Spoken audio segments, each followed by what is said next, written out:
बिस्मिल्लाहिर्रहमानिर्रहीम।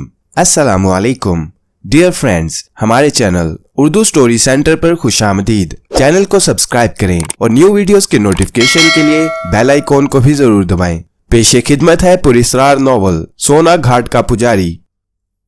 मेरे दिल में ये ख्याल गुजरा कि तेजी से पलटकर तय खाने के दरवाजे को खोलूं और इन पुरस्रार हालात से निजात हासिल करने के लिए भाग खड़ा हूं, मगर कबल इसके कि मैं अपने इरादे को अमली जामा पहनाता।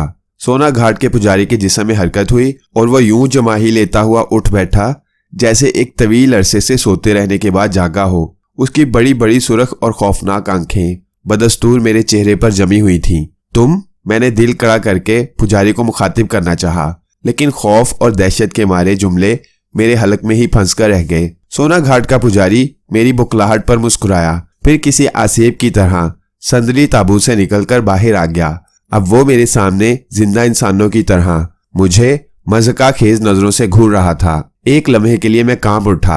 अब तक मैंने पुजारी के बारे में जो कुछ सुन रखा था वो सारी बातें तेजी से मेरे जहन में गुडमुड हो रही थी। मुझे यूं महसूस हो रहा था जैसे मैं गुनूदगी की कैफियत में कोई डरावना ख्वाब देख रहा हूं। कुछ देर तक मैं अपने दिल की धड़कनों पर काबू पाने की कोशिश करता रहा। फिर मैंने अपने हवास बहाल किए और लरजती आवाज में बोला, खबरदार, अगर तुमने मेरे करीब आने की कोशिश की तो मैं गोली मार दूंगा। जवाब में पुजारी के होंठों पर खेलती हुई मुस्कुराहट और गहरी हो गई। मेरी धमकी का उस पर मुतलिक कोई असर नहीं हुआ। वो बड़े इत्मीनान और पुरवकार अंदाज में सीना ताने खड़ा मुझे घूरता रहा। फिर आहिस्ता से बोला, मुझे पूरा विश्वास था अफजल बेग कि तुम यहाँ जरूर आओगे। मुझे तुम्हारा इंतजार भी था। इतना कहकर वो आहिस्ता आहिस्ता कदम उठाता मेरी जाने बढ़ने लगा। जैसे जैसे वो आगे बढ़ता मैं पीछे हटता जाता था, यहां तक कि मैं तय खाने के दरवाजे से जा लगा।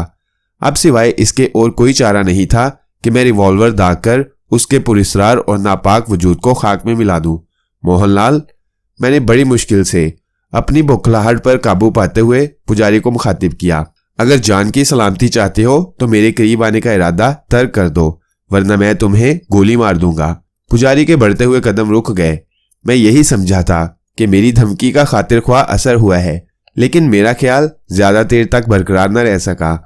पुजारी ने बड़े इत्मीनान से मुस्कुराते हुए और ठहरते हुए अंदाज में कहा, अफजल बेग, मैं तुमको इस बात पर आशीर्वाद देता हूं कि तुम एक दलेर और बेखौफ मनुष्य हो। तुम्हारी जगह अगर कोई और होता तो रास्ते की कठिनाइयों से घबराकर भाग जाता, परंतु तुमने ऐसा नहीं किया। मैं तुम्हारी बहादुरी पर खुश हूं। मुझे यकीन था कि तुम यहां तक अवश्य आओगे और अब तुम मक्कारी की बातें करके मुझे अपने जाल में फांसने की कोशिश कर रहे हो। मैंने कदरे भारी आवाज में जवाब दिया और पुजारी की आंखों में आंखें डालकर कहा, क्या तुम्हें इस बात का विश्वास नहीं है कि अब तुम्हें मेरे हाथों से कोई नहीं बचा सकता? एक लम्हे के लिए मोहनलाल का चेहरा मारे गुस्से के सुर्ख हो गया। वो मुझे शोलाबार नजरों से घूरने लगा, लेकिन ये कैफियत बतदरीज खत्म होती गई। अफजल बेग, उसने मुस्कुराते हुए नर्म आवाज में कहा, तुम अभी नादान बालिक हो जो ऐसी बातें कर रहे हो। मेरी शक्ति का राज जानने के लिए तुम्हें पूरा एक जीवन दान करना होगा, तब कहीं जाकर तुम समझ सकोगे कि मैं कौन हूं और क्या हूं। अगर मेरी इच्छा ना होती तो तुम यहां तक कभी ना आ सकते, परंतु मैं यही चाहता था कि तुम मेरे चरणों तक पहुंच जाओ। मैं ये भी जानता हूं कि तुम यहां तक किसकी सहायता पाकर पहुंचे हो। फौरी तौर पर मेरे जहन में यही ख्याल उभरा कि सोना घाट का पुजारी मेरे साथ मक्कारी की बातें कर रहा है ताकि मुझे बातों में उलझाकर किसी तरह रिवॉल्वर छीन सके। चुनाचे इस ख्याल के तहत मैंने उसे हकारत से घूरा और दबंग आवाज में बोला, मोहनलाल, तुम अब तक जो कुछ करते रहे हो उसमें भी तुम्हारी पुरस्रार कुव्वतों से ज्यादा तुम्हारी अय्यारी और मक्कारी का दखल रहा। मगर कान खोलकर सुन लो कि मेरे ऊपर तुम्हारी बातों का कोई जादू ना चलेगा। मूर्ख, पुजारी ने जेरे लब मुस्कुराकर कहा। फिर बड़े पूर्वकार अंदाज में बोला, तुम अगर मेरे महान होने पर शक कर रहे हो तो ये तुम्हारी भूल है। अगर तुम चाहो तो मैं तुम्हें एक एक समय की तमाम बातें बता सकता हूं। जिस रोज तुम सोना घाट रवाना होने से पहले ठाकुर बलवान से मिले थे, उस रोज से आज तक की तमाम बातें मेरे इल्म में हैं।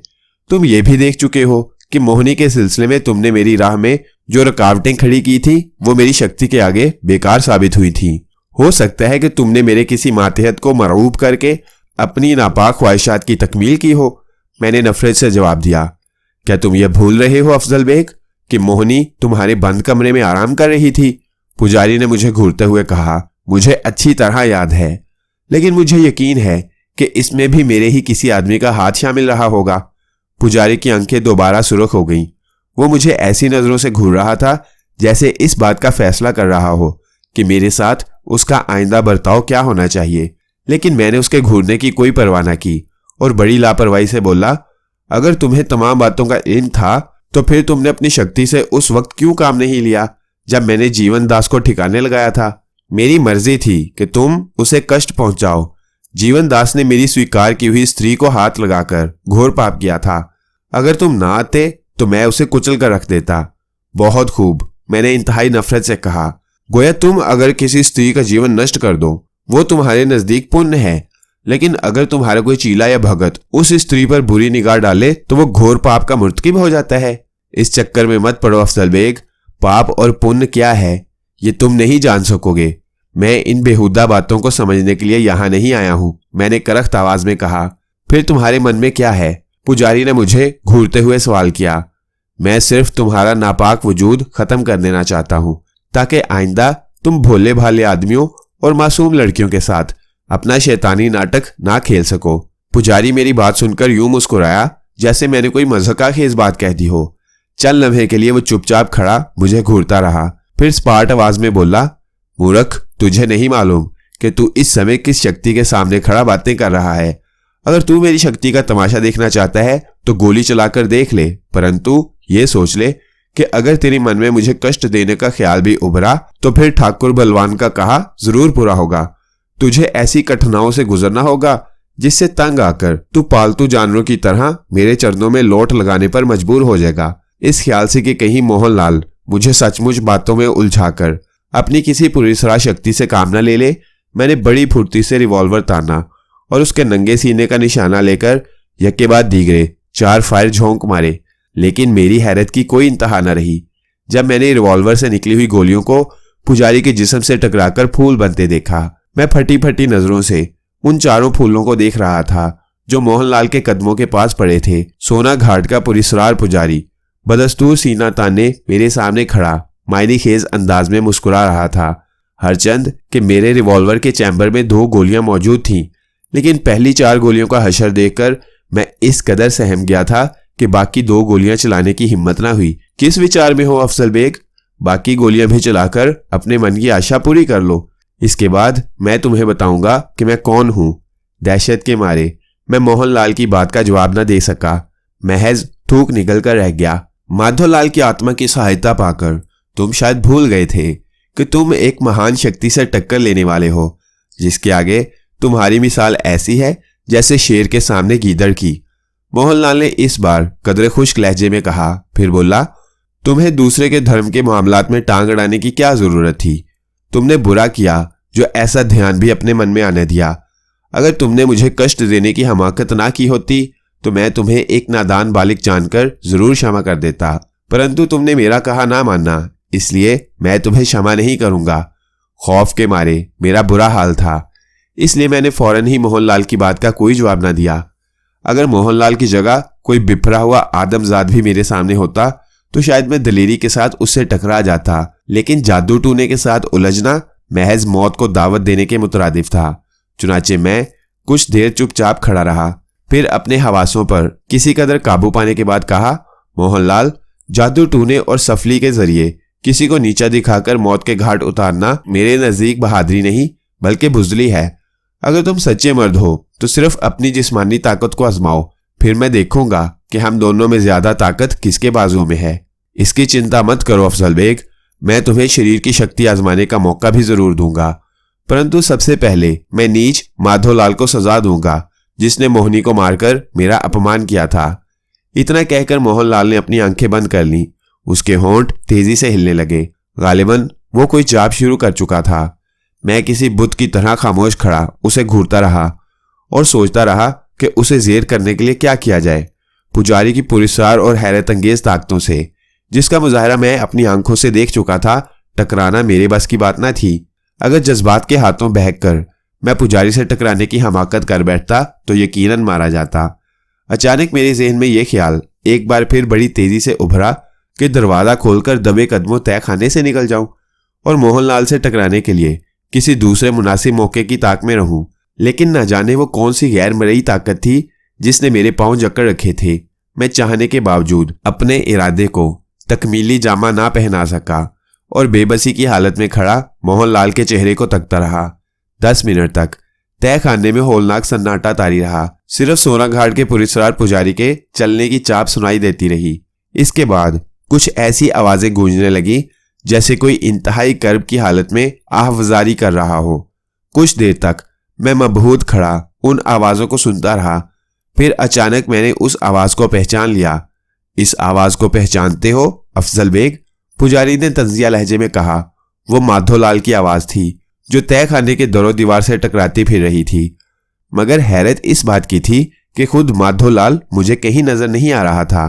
यह समझ लेने में मुझे कोई दुश्वारी पेश नहीं आई कि सोना घाट के पुजारी ने अपने पुरस्कार कुव्वतों के जरिए गरीब माधोलाल की बेचैन रूह को तय खाने में तलब कर लिया है। मेरे दिल की धड़कनें हर लहजा तेज होती जा रही थी। अचानक सोना घाट के पुजारी ने आंखें खोल दी, एक नजर मुझ पर डाली, फिर एक तरफ देखता हुआ बोला, माधोलाल, तू यहाँ किसकी आज्ञा से आया है? मैं तुम्हारे हुक्म पर आया हूँ पुजारी महाराज, परंतु मेरी आत्मा को बुलाने का कारण क्या है? कारण पूछता है अपराधी? मोहनलाल ने गजबनाक लहजे में पूछा। पलीद, पहले तूने मोहनी को मारा, फिर अफजल बेग को यहां तक लाने में उसकी सहायता की, और अब कारण पूछता है? महाराज, माधोलाल की लरजती कांपती आवाज उभरी। मोहनी मेरी ब्याहता स्त्री थी, इसलिए मैंने उस कलंकनी को पापी बंद कर अपनी गंदी जुबान। मोहनलाल ने गुस्से से गरजते हुए कहा। मोहनी को मैंने स्वीकार किया था, तूने उसे कलंकनी कहकर देवताओं का अपमान किया है। अब मैं तुझे ऐसा कष्ट दूंगा कि तेरी आत्मा भी खत्म हो जाएगी। मैं तुझे हुक्म देता हूं कि अपने असली रूप में मेरे सामने आ जा। तय खाने में सिर्फ मोहनलाल की गजबनाक आवाज गूंज रही थी और अजीब दहशत का आलम तारी था। महाराज क्षमा कर दो, क्षमा कर दो महाराज, माधोलाल की रूह ने गिड़गिड़ाते हुए कहा। क्षमा का समय बीत चुका है, अब तुझे मेरी आज्ञा का पालन करना होगा, मोहनलाल ने हकारत से कहा। अचानक मैंने देखा कि सुरमई रंग के धुएं के हल्के हल्के बादल रूई के गालों की तरह सोना घाट के पुजारी के सामने जमा हो रहे हैं। देखते ही देखते उन बादलों ने सिमट सिमटाकर एक इंसानी शक्ल इख्तियार कर ली। ये माधोलाल था जो पुजारी के सामने हाथ जोड़े खड़ा दहशत के मारे कांप रहा था। बोल माधो, अब मैं तुझे क्या सजा दूं? पुजारी महाराज, मेरी आत्मा को क्षमा कर दो। भगवान की सौगंध खाकर कहता हूं कि अब कभी तुम्हारे कामों में दखल नहीं दूंगा। तुझे क्षमा करना नामुमकिन है। अब देवी देवताओं की मर्जी यही है कि तुझे जलाकर भस्म कर दिया जाए और तेरी आत्मा को भवानी के चरणों में भेंट कर दिया जाए। तेरी गर्दन पर मेरे भगत जीवन दास का खून भी है। महाराज, माधोलाल हकलाकर रह गया। मैंने देखा कि सोना घाट का पुजारी अपनी बड़ी बड़ी खौफनाक निगाहों से, जिनसे नफरत की चिंगारियां फूट रही थीं, माधोलाल को घूर रहा था और माधोलाल कुर्बानी के बकरे की तरह उसके रूबरू खड़ा सरतापा लरज रहा था। मैं अपने दिल में सोच रहा था कि गरीब माधोलाल के साथ जो कुछ गुजर रही है, इसकी जिम्मेदारी मेरे ऊपर है और अब ये मेरा फर्ज है कि उसकी रूह को पुजारी के कहर से निजात दिलाऊं। मगर कबल इसके कि मैं कोई तरकीब सोच पाता, मोहनलाल ने बड़े जलाल की हालत में अपना सीधा हाथ माधोलाल की तरफ उठाया। दूसरे ही लम्हे जो मंजर मेरी आंखों ने देखा, उससे मेरे रहे सहे औसान भी खता हो गए। मैंने सोना घाट के पुजारी के उठे हुए हाथ की उंगलियों से नीले पीले शोलों को खारिज होकर माधोलाल की तरफ लपकते देखा, जिन्होंने पलक झपकते में उस गरीब के वजूद को अपने घेरे में ले लिया और जलाकर भस्म कर डाला। इस मंजर को देखकर मैं खौफ से कांप उठा। सहमी सहमी नजरें उठाकर मैंने मोहनलाल को देखा, जिसके होंठों पर अब बड़ी जहरीली मुस्कुराहट फैली हुई थी। नीले पीले शोले माधोलाल की आत्मा को जलाकर गायब हो चुके थे। क्यों अफजल बेग, क्या ख्याल है तुम्हारा? क्या अब भी तुमको मेरी शक्ति के महान होने पर शुबा है? उसने मुझे मुखातिब करके नरमी से पूछा। मोहनलाल, मैंने खौफ से लरजती हुई आवाज में कहा, जहां तक तुम्हारी पुरस्कार कुव्वतों का ताल्लुक है, मैं उन्हें माने लेता हूं, लेकिन यह भी याद रखो कि एक दिन तुम्हारा भगवान तुम्हें इन पापों की सजा जरूर देगा जो अब तक तुमसे सरजद हो चुके हैं। मोहनी की बात कर रही हो? मोहनलाल ने मेरी खौफजदा हालत पर मुस्कुराते हुए कहा। फिर यकलख्त संजीदगी इख्तियार करके बोला, तुम अभी नादान हो। तुम बगैर ज्ञान ध्यान के पाप और पुण्य का फर्क नहीं जान सकते। इसके लिए तुम्हें अभी बरसों पापड़ बेलने पड़ेंगे। तब जाकर कहीं तुम्हें मालूम होगा कि देवी देवताओं और बलवानों की डंडोत करने से मनुष्य अमर हो जाता है, और जो मनुष्य अमर हो जाए उसके लिए पाप और पुण्य का फर्क मिट जाता है। क्या तुम्हें यकीन है कि मोहिनी की रूह तुम्हें माफ कर देगी? मोहिनी, सोना घाट के पुजारी ने अपनी जुबान होंठों पर फेरते हुए आहिस्ता से कहा, फिर आंखें बंद करके कोई दूसरा जाप करने लगा। मैं गुंग सा खड़ा उसे देखे जा रहा था। कुछ देर तक तहखाने में मौत का सकूत तारी रहा। फिर यकलख्त मैं हैरत ज़दा होकर उछल पड़ा और फटी फटी नजरों से मोहिनी को देखने लगा, जो सुरख साड़ी में मलबूस सरतापा क्यामत बनी सोना घाट के पुजारी के बराबर खड़ी थी। उसकी खूबसूरत और कुशादा पेशानी पर सुर्ख रंग की बिंदिया झिलमिला रही थी। मैं मोहिनी को पहले भी कई बार देख चुका था, लेकिन इतनी खूबसूरत वो मुझे पहले कभी नजर न आई थी जितनी उस वक्त लग रही थी। मोहनलाल ने आंखें खोलकर मुझे देखा, फिर मोहिनी को बड़े प्यार से मुखातिब किया। मोहिनी, जी महाराज। मोहिनी ने नजरें झुकाए झुकाए नरम आवाज में कहा, क्या मैंने तुम्हें कभी कोई कष्ट दिया है? कैसी बातें करते हो महाराज, मैं तो आपके चरणों की दासी हूं। अफजल बेग का ख्याल है कि मैंने तुम्हारे साथ पाप किया है। वो मूर्ख क्या जाने महाराज कि पाप क्या होता है। मोहिनी ख्वाबीदा आवाज में बोली, तुम्हें अपने पति की मौत का कोई अफसोस तो नहीं? मोहनलाल ने किसी कदर नर्म आवाज में पूछा। नहीं, मोहिनी ने शर्माते ले जाते हुए जवाब दिया। अब तो तुम ही मेरे पति देव और देवता सामान हो। अच्छा मोहिनी, अब तुम जाओ। सोना घाट के पुजारी ने बड़े प्यार से कहा, मैं अफजल बेग को तुम्हारे दर्शन कराना चाहता था। दूसरे ही लम्हे मोहिनी का वजूद मेरी नजरों से ओझल हो गया। मैं हक्का बक्का खड़ा मोहनलाल का मुंह तकने लगा और दिल ही दिल में उस वक्त को गालियां देने लगा जब मैंने उसके राज को मालूम करने की ठान ली थी। अफजल बेग, मोहनलाल ने कुछ तवक्कुफ से मुझे मुखातिब किया, इस ध्यान को अपने मन से निकाल दो कि तुम कभी मेरी शक्ति का राज पा सकोगे। मुझे पता है कि तुम्हारे दिल में इस समय क्या है, परंतु कान खोलकर सुन लो कि अब कोई शक्ति तुम्हें इन कठिनाओं से छुटकारा नहीं दिला सकती जो तुम्हारे भाग में लिखी जा चुकी हैं। पहली बात तो तुमसे ठाकुर बलवान ने भी कही थी कि कभी भूले से भी मन में मुझे कष्ट देने का ध्यान न लाना। मुझे ठाकुर महाराज की कही हुई तमाम बातें याद आ गईं। उन्होंने हेडक्वार्टर से रवानगी के वक्त यही पेशगोई की थी कि अगर मैंने सोना घाट के पुजारी को कष्ट देने की ठानी तो मैं हजारों मुसीबतों में गिरफ्तार हो जाऊंगा। दूसरी सूरत में मैं बेपनाह कुव्वतों का मालिक बन सकता हूं।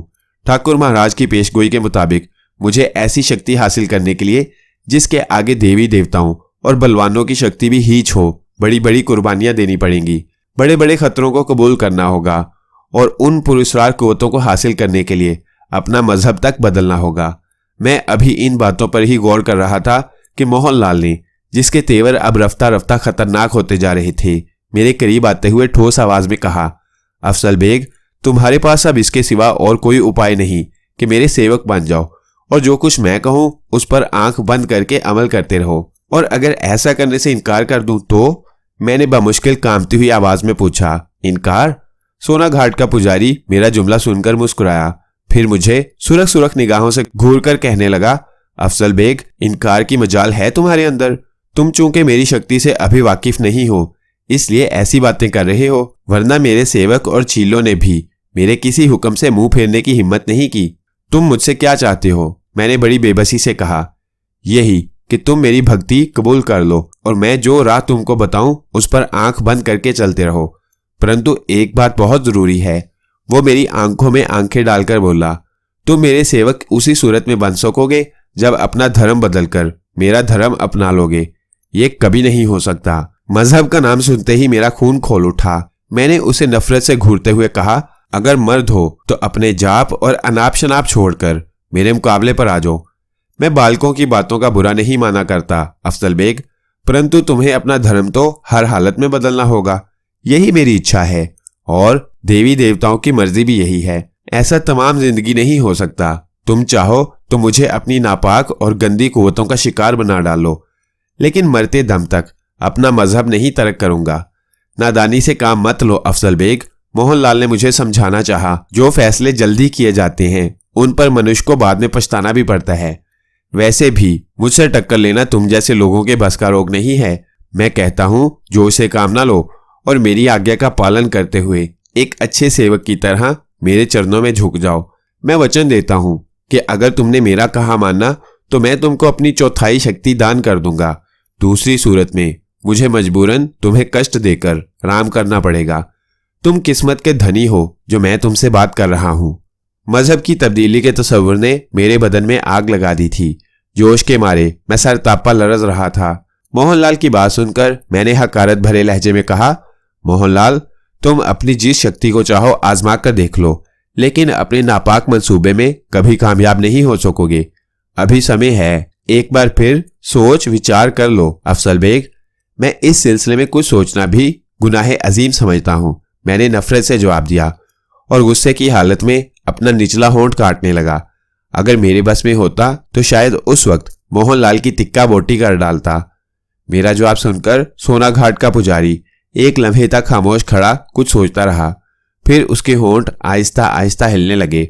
वो कोई जाप कर रहा था, मगर इस बार उसने अपनी आंखें बंद नहीं की थीं। मैं गुस्से के आलम में उसे तक्के जा रहा था, लेकिन इसके साथ ही किसी नई आफत का ख्याल भी मुझे परेशान कर रहा था। अचानक मोहनलाल ने जाप खत्म करके दोनों हाथ फिजा में बुलंद किए और अपनी उंगलियों को छटकना शुरू कर दिया।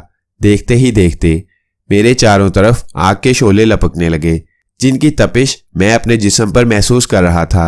मैं इस आफत पर बुरी तरह घबरा गया। फरार की तमाम राहें अब मेरे लिए बंद हो चुकी थीं। भड़कते हुए शोलों का हाला हर लम्हा तंग होता जा रहा था। कुछ देर तक मैं आग की तपिश बर्दाश्त करता रहा, फिर मेरी कुव्वते बर्दाश्त जवाब दे गई। जिंदगी को बरकरार रखने की तमन्ना मेरे जोश पर गालिब आ गई, तो मैंने खौफजदा आवाज में चिल्लाकर कहा, मोहनलाल, खुदा के लिए इन शोलों को दूर करो, नहीं तो मैं मर जाऊंगा। क्या तुम मेरे सेवक बनने को तैयार हो? हाँ हाँ, मैंने पूरी कुव्वत से चीखते हुए जवाब दिया और बौखलाकर आंखें बंद कर ली। मेरा सारा जिस्म जैसे झुलस कर रह गया था। भड़कते हुए शोलों को अपने इतने करीब लपकता देखकर मैंने घबराकर आंखें बंद कर ली थी। मेरे पूरे बदन में शदीद जलन हो रही थी। थोड़ी देर बाद जब मोहनलाल के कहने पर मैंने दोबारा आंखें खोली तो आग के शोले गायब हो चुके थे। मैंने अपने पूरे जिस्म पर नजर डाली तो मेरे हलक से घुटी घुटी सी चीख निकल गई। मेरा तमाम बदन न सिर्फ ये कि बुरी तरह झुलस गया था, बल्कि बड़े बड़े आबले भी पड़ गए थे। बेबसी के एहसास ने शिद्दत इख्तियार की तो मेरी आंखों में आंसू भर आए। मैंने मोहनलाल की तरफ देखा। वो मरदूद अभी तक मेरे सामने सीना ताने खड़ा था। उसके होंठों पर नजर आने वाली मायने खेज मुस्कुराहट मुझे अपना मजाक उड़ाती नजर आ रही थी। मैं गुस्से के आलम में दांत पीस कर रह गया। अफसल बेग, सोना घाट के पुजारी ने कुछ देर बाद मुझे मुखातिब किया। मुझे पता था कि तुम बहुत जल्द मेरा कहा मान लोगे। मैंने कोई जवाब ना दिया। आबलों के अंदर होने वाली टीसें इस कदर अजियतनाक थीं कि उन्हें बर्दाश्त करना मुश्किल था, लेकिन किसी न किसी तरह मैं अपने होंठ सख्ती से बंद किए हुए दर्द की शिद्दत को जब्त किए जा रहा था। अचानक एक तरकीब मेरे जहन में तेजी से उभर आई। मैंने सोचा कि इस वक्त मसलहत के पेश नज़र मैं मोहनलाल से झूठे सच्चे वादे करके उसे राम कर लूं तो ये बात मेरे हक में ज्यादा बेहतर साबित होगी। रहा मजहब तब्दील करने का मामला, तो मेरा खुदा गवाह है कि मैं उस पर मुतलिक तैयार ना था। एक लम्हे के लिए मैंने अपनी सोची हुई स्कीम पर गौर किया, फिर उसमें थोड़ी रद्दोबदल की और मोहनलाल को मुखत्तिब करके बोला, मैं तुम्हारा कहा मानने को तैयार हूं, लेकिन क्या तुम्हारे अंदर इतनी शक्ति नहीं कि मुझे इन आबलों से निजात दिला सको? मोहनलाल मेरी बात सुनकर मुस्कुराया। उसकी मुस्कुराहट बेहद पुरस्कार थी। मुझे यूं लग रहा था जैसे वो मेरे दिल का भेद जान चुका है।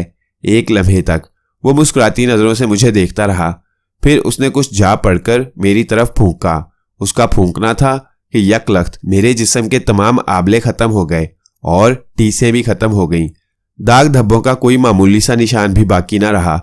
मैं पहले जैसा चाको चौबंद हो गया। इत्मीनान का सांस लेकर मैं इस सोच में पड़ गया कि अब किस तरह मोहनलाल से गुलू खुलासी हासिल की जाए। उसकी पुरस्कार कुव्वत के जो मुजाहरे मैं अपनी आंखों से देख चुका था, इसके बाद आसानी से उस मूजी के चुंगल से बच निकलना महाल ही था। फिर भी मैंने उम्मीद का दामन नहीं छोड़ा। उस वक्त मुझे ठाकुर महाराज के वो जुमले भी याद आ रहे थे जो उन्होंने हेडक्वार्टर से मेरी रवानगी के वक्त बड़े वसूख से कहे थे।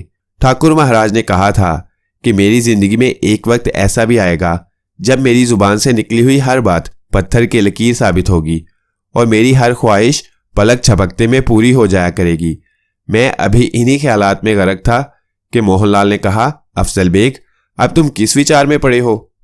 मैं ठाकुर महाराज के बारे में सोच रहा हूं, जिन्होंने मेरे बारे में जमीन व आसमान के कलाबे मिलाए थे।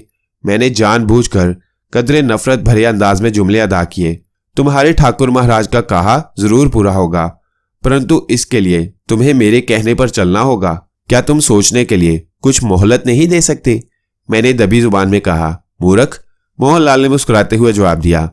मनुष्य जात की भला क्या शक्ति है कि वो देवी देवताओं से अपने मन का भेद छुपा सके? मैं जानता हूं कि तुम किस तरह सोच रहे हो। तुम अपने बचाव की खातिर मेरे साथ दगा करने की ठान चुके हो, परंतु तुम अपनी चालाकी में कामयाब नहीं हो सकते। सोना घाट के पुजारी का जुमला सुनकर मैं बुरी तरह बौखला गया। मुझे हैरत थी कि आखिर वो मेरे दिल की बात क्यों कर ताड़ गया। उम्मीद की एक किरण जो अब तक मेरे दिल में रोशन थी वो भी जाती रही। मैंने एक बार फिर दिल कड़ा करके कहा, मोहनलाल, तुम अगर चाहो तो मैं एक गुलाम की तरह तमाम जिंदगी तुम्हारी खिदमत करने पर तैयार हूं, लेकिन जहां तक अपना मजहब छोड़कर तुम्हारा धर्म अपनाने का सवाल है तो इसके लिए तैयार नहीं हो सकता। नादानी की बातें मत करो अफजल बेग। मेरे बताए हुए रास्तों पर चलकर तुम बलवानों जैसी शक्ति के मालिक बन सकते हो। सारा जीवन सुख और चैन से गुजार सकते हो। मोहनलाल ने मुझे घूरते हुए कहा। मैं एक बार फिर तुमको वचन देता हूं, अगर तुम मेरा कहा मान लो तो मैं तुमको अपनी चौथाई शक्ति दान कर दूंगा। तुम्हारे लिए ऐश ही ऐश है, परंतु अगर तुमने हठ धर्मी से काम लिया तो सारा जीवन कष्ट उठाओगे। मैं अजीब उलझन में मुब्तला था। समझ में नहीं आ रहा था कि क्या करूं। मजहब तब्दील करने का तस्वुर भी जहन में उभरता तो जोश से मेरा चेहरा तमतमा उठता। पाप और पुण्य के चक्रों में मत पड़ो अफजल बेग। मोहनलाल मुझे खामोश पाकर बोला। ये सब इस धरती पर मनुष्य के बनाए हुए ढकोसले हैं। हो सकता है तुम ठीक कह रही हो, लेकिन मैं अपना मजहब नहीं बदलूंगा। ये मेरा आखिरी फैसला है। तुम्हारी मर्जी। मोहनलाल ने इस बार खुश्क आवाज में जवाब दिया। फिर संजीदगी से बोला, तुम्हें सोच विचार के लिए समय की जरूरत है जो मैं तुम्हें दे सकता हूं। चलो अब अपनी आंखें बंद कर लो ताकि मैं तुमको यहां से बाहर पहुंचा दूं। मैंने बिना किसी चूंच रां के आंखें बंद कर ली। 5 मिनट बाद मैंने मोहनलाल के कहने पर दोबारा आंखें खोली तो खुद को एक वीरान पहाड़ी पर पाया, जहां दूर दूर तक किसी आदमजात का नामो निशान नजर न आता था। हर तरफ पहाड़ी सिलसिला नजर आ रहा था, जिसमें बड़े बड़े भयानक गार मुंह फाड़े दिखाई दे रहे थे। अपने वालिद के साथ रहकर मैंने हिंदुस्तान के करीब तमाम जंगलात और पहाड़ी इलाके देख रखे थे, लेकिन उस वक्त मैं जिस पहाड़ पर मौजूद था वो मेरे लिए बिल्कुल नया था। कुछ देर तक मैं हक्का बक्का खड़ा अतराफ के खौफनाक माहौल का जायजा लेता रहा। फिर मैंने मोहनलाल की तरफ देखा तो खौफ से मेरा चेहरा थर्रा गया। सोना घाट के पुजारी के होंठों पर बड़ी मकरू और अय्याराना मुस्कुराहट फैली हुई थी। तुम मुझे यहाँ क्यों लाए हो? मैंने अपने हवास पर काबू पाते हुए कहा। सोच विचार करने के लिए यह जगह तुम्हारे लिए बहुत मुनासिब रहेगी। मोहनलाल ने खुश्क आवाज में जवाब दिया। गोया तुमने मेरे साथ दगाबाजी से काम लिया है। अफजल बेग। अचानक मोहनलाल का चेहरा मारे गुस्से के सुर्ख हो गया। वो मुझे अपनी खौफनाक आंखों से घूरता हुआ बोला, तुमने मेरा अपमान करके देवी देवताओं का नाराज किया है। अब उस कष्ट के लिए तैयार हो जाओ जो तुम्हारे भाग में लिखे जा चुके हैं। मैं देखूंगा कि तुम कब तक अपने धर्म से मुंह नहीं मोड़ते। मोहनलाल का लहजा इतना सर्द और दहशतज़दा करने वाला था कि मुझे झिरझिरी आ गई। फिर कबल इसके कि मैं कोई जवाब देता, मुझे ऐसा महसूस हुआ जैसे मेरे जिस्म पर चूंटियां रेंग रही हों। घबराकर मैंने अपने जिस्म पर नजर डाली तो खौफ से चीख पड़ा।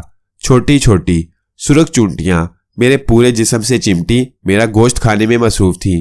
बौखलाकर मैंने उछलना कूदना शुरू कर दिया और जल्दी जल्दी उन मूजी चूंटियों को मारने लगा जो सुइयों की तरह मेरे रगो रेशे में चुभ रही थीं। मेरी कैफियत उस वक्त बिल्कुल उस दीवानी जैसी थी जो शरीर लड़कों के गोल में घिर गया हो और अपने बचाव के लिए उछल कूद कर रहा हो। मोहनलाल थोड़े फासले पर खड़ा मुस्कुरा रहा था। मैं अपने ही हाथों से अपने जिस्म को नोचने पर मजबूर हो गया। कर्ब की हालत में मैं दीवानावार चीख चिल्ला रहा था और संगलाख पत्थरों पर माहिए बेआब की तरह तड़प रहा था, जिसकी वजह से मेरा जिस्म जगह जगह से लहूलुहान हो गया था। अचानक इस अजियत के आलम में मोहनलाल की आवाज मेरे कानों से टकराई। वो मुझसे कह रहा था, अफजल बेग, अगर तुम अपना थोड़ा सा खून चख लो तो इस मुसीबत से छुटकारा पालोगे। जिस अजियत में मैं उस वक्त मुब्तला था उसका तस्वुर आज भी कभी मेरे जहन में उभरता है तो खौफ के मारे मेरे जिस्म के तमाम रोंगटे खड़े हो जाते हैं।